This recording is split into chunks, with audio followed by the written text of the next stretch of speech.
Okay, good morning, good afternoon, and good evening. Welcome sa Sir Ariel Mat. At bago tayo magpatuloy, pakihingi ng isang like at paki-comment na rin at of course, paki-subscribe at paki-hit ng notification bell para lagi tayong updated sa mga bagong upload natin. Okay, so we will discuss the line relationships. Okay, yung intersecting line and the parallel line. Okay? Meron tayong intersection or intersecting lines and parallel lines. Okay, so unahin muna natin itong parallel lines. Okay?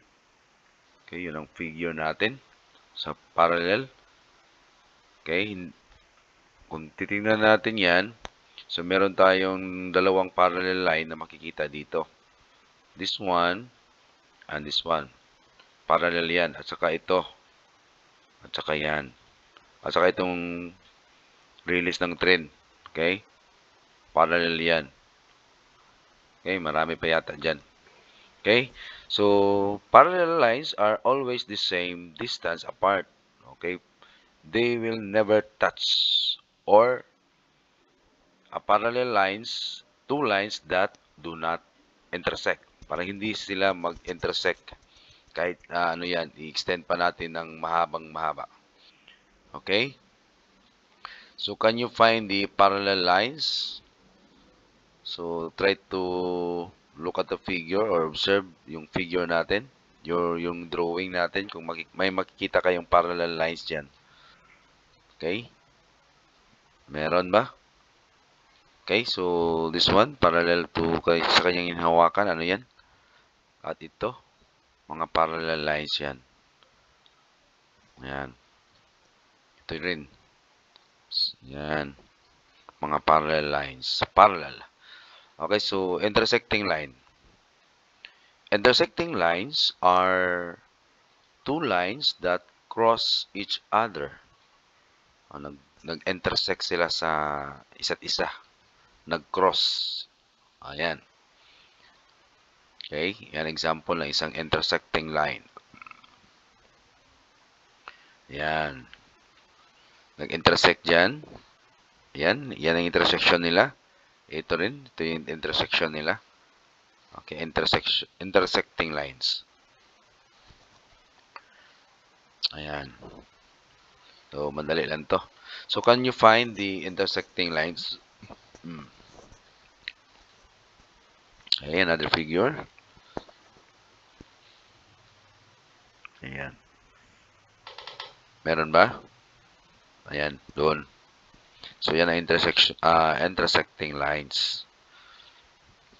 Dito rin, no, sa pencil. Ayan, meron mga intersection dyan. Okay. So, let's proceed to perpendicular lines. Okay. So, perpendicular lines are two lines that intersect to form right angles. Okay, dapat naka-form siya ng right angle. Nag-intersect sila and form right angles. If you say right angles, measure siya ng 90 degree.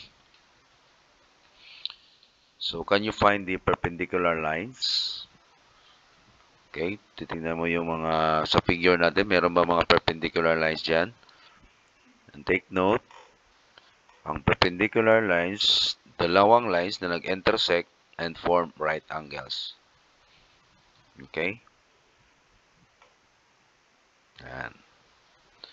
So, perpendicular lines are also intersecting lines because they cross each other.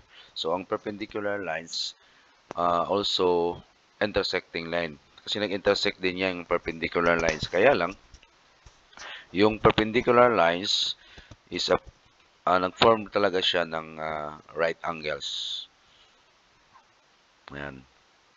So, perpendicular lines are a special kind of intersecting lines because they always form perfect right angles. Talagang perfect na perfect yung right angles. Okay, this one is a right angle.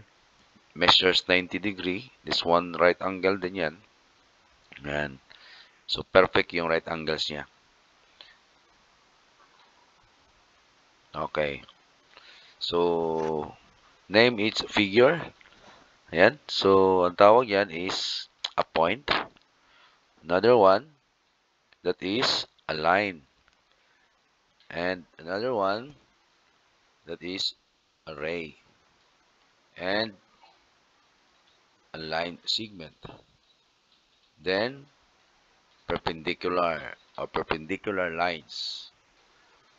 Then, intersecting lines. And the last is the parallel lines. Okay, so dito lang muna tayo sa ating topic. At again, sa hindi pa nakasubscribe, paki-subscribe na lang at paki-hit ng notification bell para lagi kang updated sa mga bagong upload natin. Okay, so maraming salamat and God bless.